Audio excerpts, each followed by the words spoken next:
तो आज हम बात करने वाले हैं जयशंकर प्रसाद की एक बहुत ही खास कविता आत्मकथ्य के बारे में। एक ऐसी कविता जो अपने आप में एक जवाब है।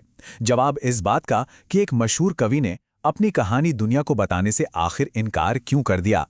चलिए समझते हैं। कभी सोचा है कि कोई बहुत बड़ा लेखक जिसकी शोहरत आसमान छू रही हो, वो अपनी ही कहानी, अपनी आत्मकथा लिखने से साफ मना कर दे? मतलब अजीब बात है ना। सब सुनना चाहते हैं पर वो कुछ बताना ही नहीं चाहता। बस यही दुविधा थी जयशंकर प्रसाद जी के सामने, और इसका कारण बहुत गहरा है। तो ये सब शुरू कैसे हुआ? मतलब आखिर ऐसी नौबत आई ही क्यों कि उन्हें ये कविता लिखनी पड़ी? इसकी जड़ में है उनका एक जबरदस्त हिट नाटक और उनके दोस्तों की जिद। तो हुआ यूं कि उनका एक नाटक था स्कंदगुप्त, और वो हो गया जबरदस्त हिट। अब जैसे ही वो फेमस हुए, उनके दोस्त, उनके चाहने वाले सब पीछे पड़ गए कि प्रसाद जी अब तो अपनी आत्मकथा लिख ही दीजिए। लेकिन प्रसाद जी ने कोई लंबा चौड़ा भाषण नहीं दिया।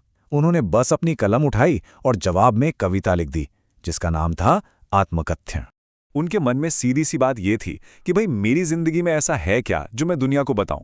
वो मानते थे कि उनका जीवन तो बस दुखों और अधूरे सपनों से भरा हुआ है। उसे दुनिया के सामने रखने का क्या फायदा? जो चाहा वो मिला ही नहीं। और बस इसी एहसास के साथ हम उनकी कविता में दाखिल होते हैं। ये कविता असल में उस पब्लिक डिमांड का एक बहुत ही पर्सनल और काव्यात्मक जवाब है।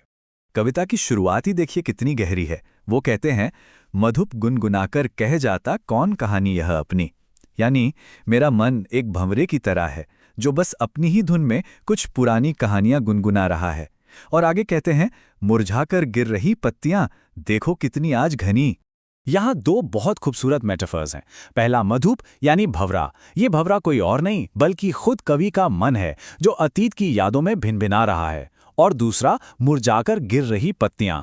ये पत्तियां हैं उनकी जिंदगी की खुशियां जो एक एक करके बस झड़ती जा रही हैं और उनकी जगह दुख लेते जा रहे हैं। प्रसाद जी का नजरिया आत्मकथाओं को लेकर बड़ा अलग था।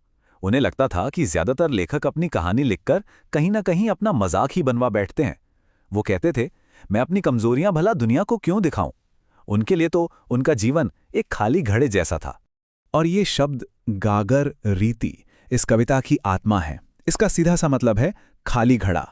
प्रसाद जी अपने जीवन को बस ऐसा ही समझते थे, एक ऐसा घड़ा जिसमें न कोई बड़ी उपलब्धि है, न कोई ऐसी खुशी जिसे दुनिया के साथ बांटा जा सके, एकदम खाली। और फिर वो सीधे अपने दोस्तों से और हमसे भी एक सवाल पूछते हैं, तुम सुनकर सुख पाओगे, देखोगे ये गागर रीति। मतलब क्या सच में किसी को खुशी मिलेगी ये देख कर के मेरा जीवन तो अंदर से बिल्कुल खाली है?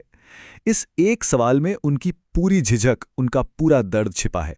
लेकिन बात सिर्फ खालीपन की नहीं थी। कुछ और भी निजी वजहें थीं जिनके चलते वो खामोश रहना चाहते थे। इसमें धोखे की बात भी है और कुछ मीठी यादों की भी। पहली बात तो ये कि उन्हें डर था कि अगर मैंने सब सच सच लिख दिया तो मेरे दोस्त खुद को मेरे दुखों का जिम्मेदार मानने लगेंगे। दूसरी बात, वो अपने सीधे साधे स्वभाव का मजाक नहीं बनवाना चाहते थे। और तीसरी सबसे बड़ी बात, वो उन धोखों को फिर से कुरेदना नहीं चाहते थे जो उन्हें अपनों से मिले थे। पर अचानक कविता का टोन बदलता है। दुखों और धोखों से बात अब एक बहुत ही खूबसूरत याद पर आ जाती है। वो कहते हैं, उज्ज्वल गाथा कैसे गाऊं मधुर चांदनी रातों की, मैं उन हसीन चांदनी रातों की कहानी भला कैसे बयां करूं। और फिर कविता का शायद सबसे भावुक पल आता है। वो उस एक पल का जिक्र करते हैं, आलिंगन में आते आते मुस्कुरा कर जो भाग गया।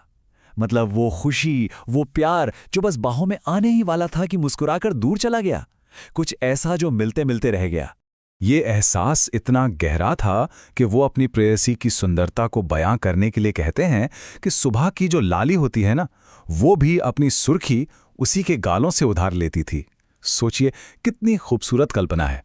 तो इन सब दुखों, धोखों और इन मीठी यादों के बाद कवि आखिरकार अपने फैसले पर पहुंचते हैं कि उन्हें क्या करना है। और यहां एक और बहुत गहरा शब्द आता है, स्मृति पाथे।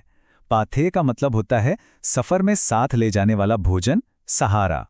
तो कवि के लिए उनकी प्रेयसी की ये यादें ही उनके जीवन के सफर का एकमात्र सहारा हैं। और जो चीज़ आपका एकमात्र सहारा हो, उसे आप दुनिया के साथ कैसे बांट सकते हैं? वो बहुत कीमती हैं। और इसी बात को वो एक और मजबूत सवाल से सामने रखते हैं। वो पूछते हैं, सीवन को उधेड़ कर देखोगे क्यों मेरी कंथा की। मतलब, मेरी जिंदगी की इस फटी पुरानी चादर की सिलाई उधेड़ कर तुम अंदर क्या देखना चाहते हो? क्यों मेरे पुराने जख्मों को कुरेदना चाहते हो? तो आखिर में उनका फैसला एकदम साफ है। वो कहते हैं कि मेरी जिंदगी इतनी भी बड़ी नहीं कि उस पर कहानी लिखी जाए। कोई महान उपलब्धि भी नहीं है मेरे पास। इससे तो अच्छा है कि मैं चुप रहूं और दूसरों की कहानियां सुनूं, क्योंकि मेरा दर्द अभी सोया हुआ है।